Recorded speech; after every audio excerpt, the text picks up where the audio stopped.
माँ बाप और बहन का त्याग।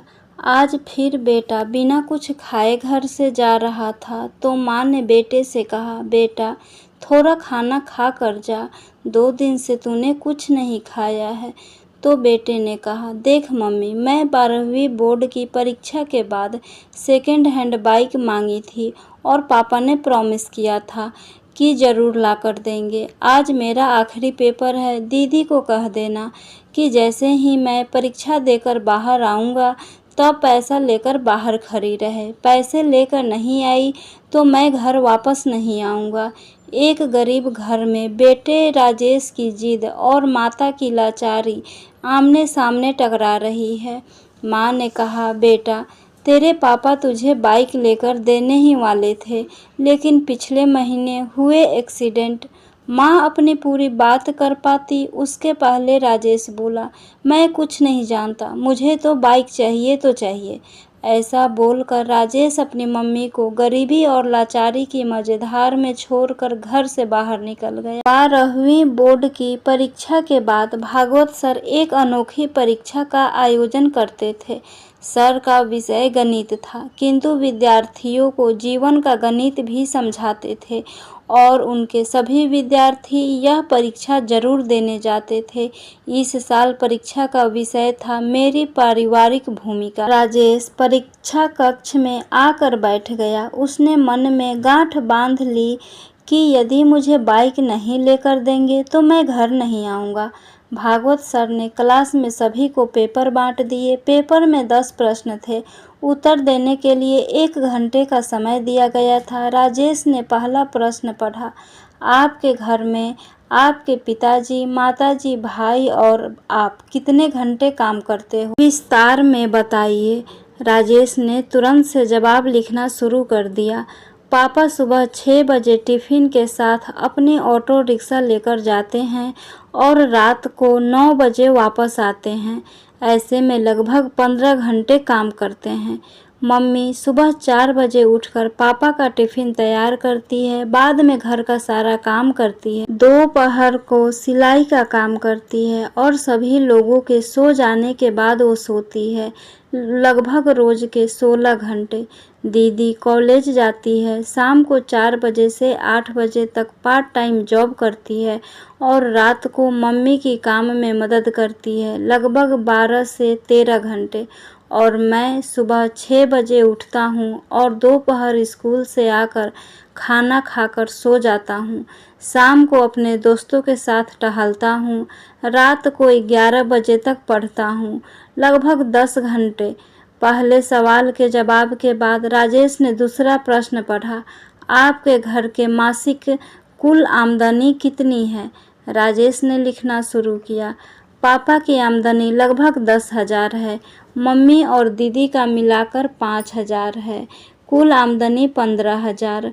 प्रश्न नंबर 3 था, मोबाइल रिचार्ज प्लान, आपकी मनपसंद टीवी पर आ रही 3 सीरियल के नाम, शहर के एक सिनेमा घर का पता और अभी वहां चल रही मूवी का नाम बताइए। सभी प्रश्नों के जवाब आसान होने से फटाफट 2 मिनट में लिख दिया। अब था प्रश्न नंबर 4, 1 किलो आलू और भिंडी की कीमत क्या है? 1 किलो गेहूं, चावल और तेल की कीमत बताइए और जहां पर घर के गेहूं पिसवाने जाते हो उस आटा चक्की का पता दीजिए। राजेश को इस सवाल का जवाब नहीं आया। उसे समझ में आया कि हमारे दैनिक आवश्यक ज़रूरत की चीज़ों के बारे में तो उसे थोड़ा भी ज्ञान नहीं है। मम्मी जब भी कोई काम बताती थी तो मना कर देता था। आज उसे समझ में आया कि बेकार की चीज़ मोबाइल रिचार्ज, मूवी का ज्ञान भी ज़रूरी नहीं है, अपने घर के कामों की समझ होना भी बहुत ज़रूरी है। प्रश्न नंबर 5 था, आप अपने घर में भोजन को लेकर कभी तकरार या गुस्सा करते हो? राजेश ने सोचकर जवाब लिखा, हाँ, मुझे आलू के सिवा कोई भी सब्जी पसंद नहीं है। यदि मम्मी और कोई सब्जी बनाती है तो मेरे घर में झगड़ा होता है। कई बार मैं बिना खाना खाए उठ खड़ा हो जाता हूँ। इतना लिखते ही राजेश को याद आया कि आलू की सब्जी से मम्मी को गैस की तकलीफ़ होती है, पेट में दर्द होता है। मम्मी अपने सब्जी में 1 बड़े चम्मच अजवाइन डालकर खाती है। एक दिन मैंने गलती से मम्मी की सब्जी खा ली तो मैंने थूक दिया था और फिर पूछा कि मम्मी तुम ऐसा क्यों खाती हो? तब दीदी ने ही बताया था कि हमारे घर की स्थिति इतनी अच्छी नहीं है कि हम 2 सब्जी बनाकर खाएं। तुम्हारी जिद के कारण मम्मी बेचारी क्या करे। राजेश ने अपने यादों से बाहर आकर अगले प्रश्न को पढ़ा। प्रश्न नंबर 6, आपने अपने घर में की हुई आखिरी जिद के बारे में लिखिए। राजेश ने जवाब लिखना शुरू किया। मेरी बोर्ड के परीक्षा पूर्ण होने के बाद दूसरे ही दिन बाइक के लिए जिद की थी। पापा ने कोई जवाब नहीं दिया था। मम्मी ने समझाया कि घर में पैसे नहीं हैं, लेकिन मैं नहीं माना। मैंने 2 दिन से घर में खाना खाना छोड़ दिया है। जब तक बाइक नहीं लेकर दोगे मैं खाना नहीं खाऊंगा और आज तो मैं वापस घर ही नहीं जाऊंगा। यह कहकर निकला हूँ। अब प्रश्न नंबर 7, घर से मिल रही पॉकेट मनी का आप क्या करते हो? आपके भाई बहन कैसे खर्च करते हैं? राजेश ने जवाब लिखना शुरू किया। हर महीने पापा मुझे 100 रुपया देते हैं। उससे मैं मनपसंद परफ्यूम, गॉगल्स लेता हूँ या अपने दोस्तों के साथ छोटी मोटी पार्टियों में खर्च करता हूँ। मेरी दीदी को भी पापा 100 रुपया देते हैं। वो खुद कमाती है और पगार के पैसे से मम्मी को आर्थिक मदद करती है। हाँ, उसको दिए गए पॉकेट मनी को वो गुल्लक में डालकर बचत करती है। उसके किसी भी प्रकार की कोई शौक नहीं है क्योंकि वह कंजूस भी है। प्रश्न नंबर 8, आप अपनी खुद के पारिवारिक जिम्मेदारी को समझते हो? प्रश्न अटपटा और मुश्किल होने के बाद भी राजेश ने जवाब लिखना शुरू किया। परिवार के साथ जुड़े रहना चाहिए, एक दूसरे के प्रति समझदारी से व्यवहार करना चाहिए, एक दूसरे की मदद करनी चाहिए और ऐसे अपनी जिम्मेदारी निभानी चाहिए। यह लिखते लिखते ही अंतरात्मा से आवाज़ आई कि अरे राजेश, तुम खुद अपने पारिवारिक जिम्मेदारी को निभा रहे हो? और अंतरात्मा से जवाब आया, नहीं, बिल्कुल नहीं। प्रश्न नंबर 9, आपके परिणाम से आपके माता पिता खुश हैं? क्या वे अच्छे परिणाम के लिए आपसे जिद करते हैं, आपको डांटते रहते हैं? इस प्रश्न का जवाब लिखने से पहले राजेश की आंखें भर आई। अब वह परिवार के प्रति अपनी भूमिका बराबर समझ चुका था। उसने लिखने की शुरुआत की, वैसे तो मैं कभी भी मेरे माता पिता को आज तक संतोषजनक परिणाम नहीं दे पाया हूँ, लेकिन इसके लिए उन्होंने कभी भी जिद नहीं की। मैं बहुत बार अच्छे रिजल्ट के प्रॉमिस तोड़ा है, फिर भी हल्की सी डांट के बाद वही प्रेम बना रहता है।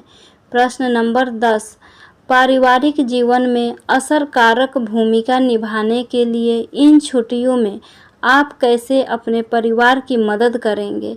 जवाब में राजेश की कलम चले। इससे पहले उसकी आंखों से आंसू बहने लगे और जवाब लिखने से पहले ही कलम रुक गई। बेंच के नीचे मुंह करके रोने लगा। फिर से कलम उठाई, तब भी वह कुछ न लिख पाया। 10वीं प्रश्न का जवाब दिए बगैर उसने पेपर सबमिट कर दिया और बाहर आ गया। स्कूल के दरवाजे पर दीदी को देखकर उसकी ओर दौड़ पड़ा। जैसे ही दीदी के पास पहुंचा, दीदी ने कहा, भाई ये ले 8,000 रुपये। मम्मी ने कहा है कि बाइक लेकर ही घर आना। दीदी ने राजेश को पैसे पकड़ा दिए। राजेश ने पूछा, कहाँ से लाई ये पैसे? दीदी ने बताया, मैंने मेरे ऑफिस से 1 महीने की सैलरी एडवांस मांगी। मम्मी भी जहाँ काम करती है वहीं से उधार ले लिया और मेरी पॉकेट मनी की बचत निकाल लिए। ऐसा करके तुम्हारी बाइक के पैसे की व्यवस्था हो गई है। राजेश की दृष्टि पैसे पर स्थिर हो गई। दीदी फिर बोली, भाई तुम मम्मी को बोलकर निकले थे कि पैसे नहीं दोगे तो मैं घर नहीं आऊँगा। अब तुम्हें समझना चाहिए कि तुम्हारी भी घर के प्रति जिम्मेदारी है। मुझे भी बहुत शौक़ है, लेकिन अपने शौक़ की बजाय मैं अपने परिवार को ज़्यादा महत्व देती हूँ। तुम हमारे परिवार के सबसे लाडले हो, इसलिए पापा के पैर में फ्रैक्चर होने के बावजूद भी रोज़ ऑटो चलाते हैं ताकि तुझे बाइक दिलाने का प्रॉमिस पूरा कर सके। बाकी तुमने तो अनेकों बार अपने प्रॉमिस तोड़े ही हैं ना। दीदी उसके हाथ में पैसे थमाकर घर की ओर चल निकली।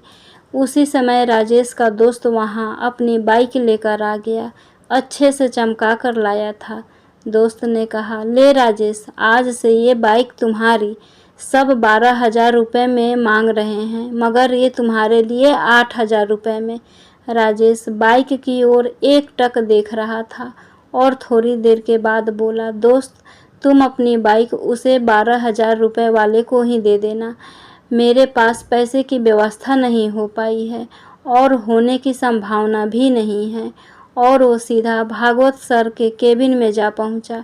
भागवत सर ने राजेश की ओर देखकर पूछा, अरे राजेश, कैसा लिखा है पेपर में? राजेश बोला, सर ये कोई पेपर नहीं था, ये तो मेरे जीवन के लिए दिशा निर्देश था। मैंने एक प्रश्न का जवाब छोड़ दिया है, किंतु ये जवाब लिखकर ही अपने जीवन की जवाबदेही निभा कर दूंगा मैं। भागवत सर के चरण स्पर्श कर अपने घर की ओर निकल पड़ा। घर पहुंचते ही उसने देखा कि मम्मी, पापा, दीदी सब उसकी राह देख रहे थे।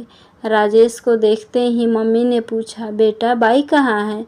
राजेश ने दीदी के हाथों में पैसे थमा दिए और कहा, सॉरी, मुझे बाइक नहीं चाहिए। और पापा, मुझे ऑटो की चाबी दो। आज से मैं पूरी छुट्टियां ऑटो चलाऊंगा और आप थोड़ी दिन आराम करेंगे। और मम्मी, आज मेरी पहली कमाई शुरू होगी, इसलिए तुम अपनी पसंद की सब्जी ले आना। रात को हम सब साथ मिलकर खाना खाएंगे। राजेश के स्वभाव में आए परिवर्तन को देखकर मम्मी ने उसको गले लगा लिया और कहा, बेटा सुबह जो तुम कह कर गए थे वो बात मैंने तुम्हारे पापा को बताई थी और इसलिए वो दुखी हो गए, काम छोड़कर वापस घर आ गए। भले ही मुझे पेट में दर्द होता हो, लेकिन आज तो मैं तेरी पसंद की ही सब्जी बनाऊंगी। राजेश ने कहा, नहीं मम्मी, अब मैं समझ गया हूँ कि मेरे घर परिवार में मेरी भूमिका क्या है। मैं रात को आपकी पसंद की सब्जी ही खाऊंगा। परीक्षा में मैं आखिरी जवाब नहीं लिखा, मैं प्रैक्टिकल करके दिखाना चाहता हूँ। और हाँ मम्मी, हम गेहूँ पिसाने कहाँ जाते हैं? आटा चक्की का नाम और पता भी मुझे दे दो। उसी समय भागवत सर ने घर में प्रवेश किया और बोले, जो जवाब तुमने लिख कर नहीं दिए थे वो प्रैक्टिकल जीवन जी कर दोगे। राजेश भागवत सर को देखकर आश्चर्यचकित हो गया और बोला, सर आप और यहाँ?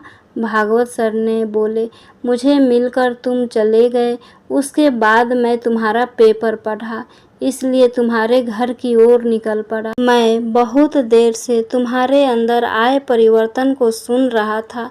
मेरी अनोखी परीक्षा सफल रही और इस परीक्षा में तुमने पहले नंबर पाया है। ऐसा बोलकर भागवत सर ने राजेश के सिर पर हाथ रखा। राजेश ने तुरंत ही भागवत सर के पैर छुए और ऑटो रिक्शा लेकर चलाने के लिए निकल पड़ा। फ्रेंड्स, आशा करती हूँ ये कहानी आपको ज़रूर पसंद आई होगी। प्लीज़ लाइक, सब्सक्राइब और शेयर करना ना भूलें। Thank you.